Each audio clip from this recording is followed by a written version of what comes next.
এইবাৰ অম্বুবাচী ২২ জুন ৭ আহাৰ ৰবিবাৰ অৰ্থাৎ আজিৰ পৰা আৰম্ভ হৈছে।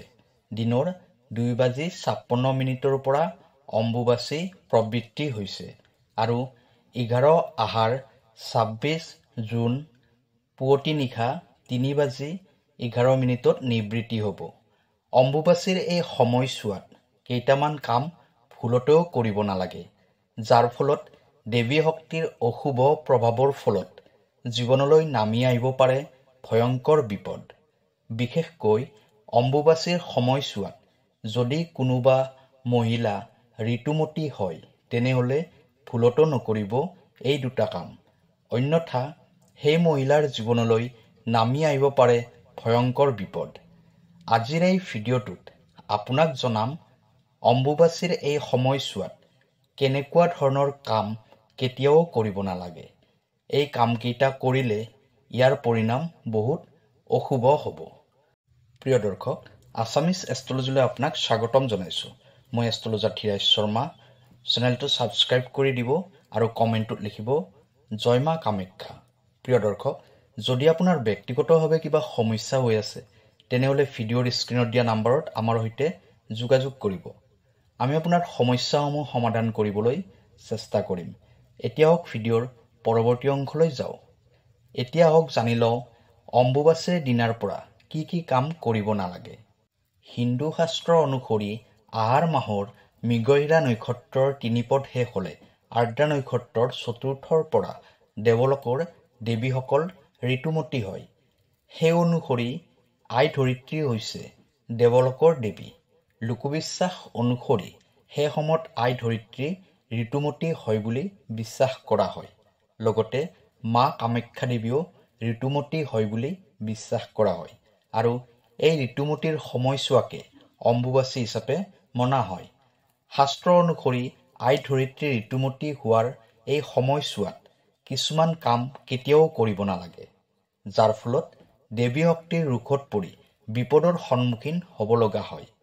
প্ৰথমতে আপোনাৰ ঘৰত যদি দেৱী মূৰ্তি নাইবা দেৱী পূজা কৰা মন্দিৰ আছে তেনেহ'লে এই অম্বুবাচীৰ সময়ছোৱাত মন্দিৰৰ দুৱাৰ বন্ধ কৰি ৰাখিব। পূজা অৰ্চনাৰ ব্যৱস্থা এই সময়ছোৱাত একেবাৰেই নকৰিব।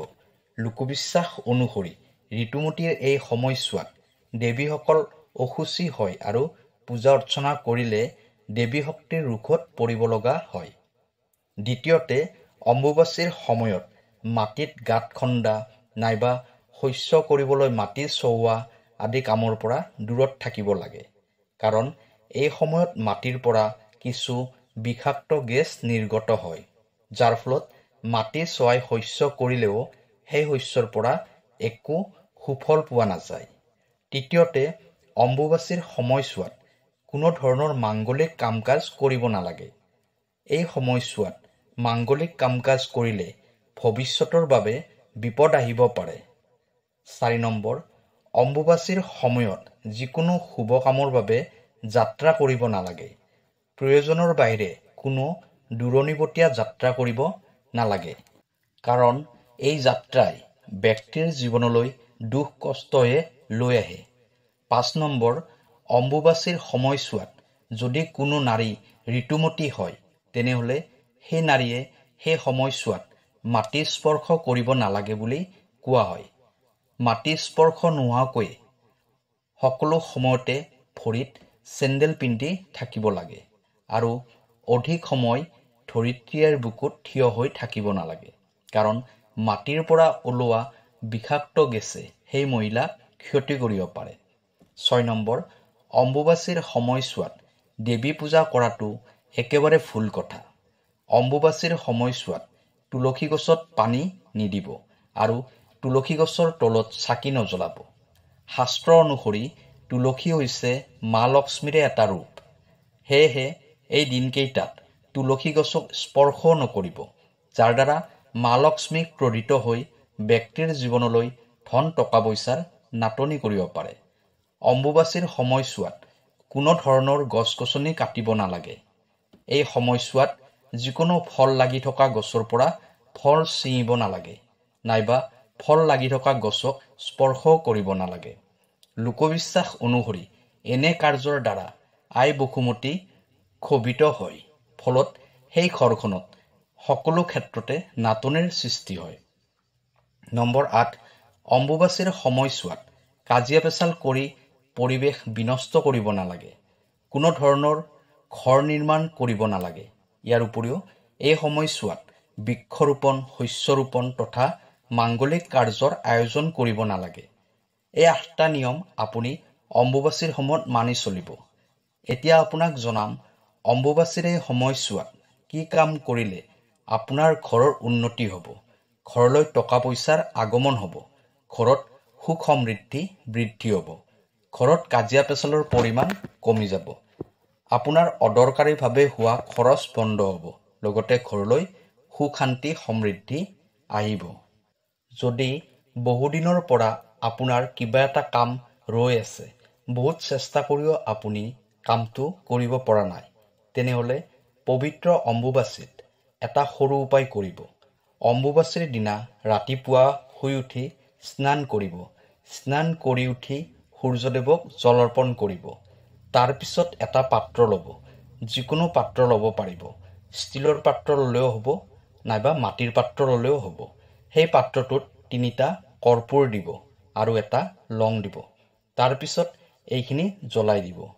এই কামখিনি আপোনাৰ ঘৰৰ যিকোনো এটা ৰুমৰ উত্তৰ পূব কোণত কৰিব। ইয়াৰ ফলত আপোনাৰ ঘৰত থকা নিগেটিভ এনাৰ্জিবোৰ দূৰ হৈ যাব। ঘৰত থকা বাস্তুদোষবোৰ আঁতৰি যাব। ঘৰলৈ সুখ সমৃদ্ধি আহিব। ঘৰলৈ টকা পইচাৰ আগমন হ'ব। টকা পইচাৰ ক্ষেত্ৰত হোৱা সকলোবোৰ বাধা আঁতৰি যাব। এনেকুৱা কৰিলে আপুনি মা কামাখ্যাৰ আশীৰ্বাদ লাভ কৰিব পাৰিব। ইয়াৰ ফলত আপোনাৰ সকলোবোৰ মনৰ আশা পূৰ্ণ হ'ব। আপোনাৰ আধৰুৱা হৈ পৰি থকা কামবোৰ সম্পূৰ্ণ হ'বলৈ ধৰিব। যদি আপুনি যিকোনো ডাঙৰ কাম এটা কৰিব ওলাইছে, নাইবা আপুনি কামটো আৰম্ভ কৰিয়ে দিছে, কিন্তু আপোনাৰ কামটোত আগুৱাই যাব পৰা নাই, আৰম্ভ কৰাৰ পৰা কামটো তেনেকৈয়ে ৰৈ আছে, ঘৰলৈ টকা পইচা আহিলেও আপুনি জমা ৰাখিব নোৱাৰে, বহুত দিনৰ পৰা ঘৰত দুখ কষ্ট অশান্তি হৈ আছে, ঘৰত ধন টকা পইচাৰ সদায় অভাৱেই হৈ আছে, তেনেহ'লে অম্বুবাচীৰ 3 দিনৰ ভিতৰত শেষৰ দিনা আপুনি এটা কাম কৰিব। সেই দিনটোত আপুনি যিকোনো গৰীব মানুহক আপুনি দান কৰি দিব। দান কৰাৰ লগতে দক্ষিণাও দিব। যেতিয়ালৈ আপুনি দানৰ লগত দক্ষিণা নিদিব, তেতিয়ালৈকে আপোনাৰ দানটো সফল নহয়। যিকোনো খোৱা বস্তু আপুনি দান কৰিব পাৰিব। এনেকৈ আপুনি খাদ্য বস্তু দান কৰিব পাৰিলে মা কামাখ্যাৰ পৰম কৃপা আপুনি লাভ কৰিব পাৰিব। ইয়াৰ ফলত আপুনি যি ডাঙৰ কামত হাত দিছে, সেই কামটোত আপুনি আগবাঢ়ি যাব পাৰিব। যিবোৰ কামত আপোনাৰ বাধা হৈ আছে, সেই বাধাবোৰো আঁতৰি যাব। ঘৰত লাহে লাহে টকা পইচা জমা হ'বলৈ ধৰিব। সেয়েহে অম্বুবাচীৰ শেষৰ দিনা যিকোনো খোৱা বস্তু কোনোবা গৰীব মানুহক দান কৰিব। দানৰ লগত দক্ষিণা দিব। প্ৰিয় দৰ্শক, ভিডিঅ'টো কেনেকুৱা লাগিলে জনাব। কাইলৈ আকৌ লগ পাম অন্য এটা ভিডিঅ'ত। ধন্যবাদ।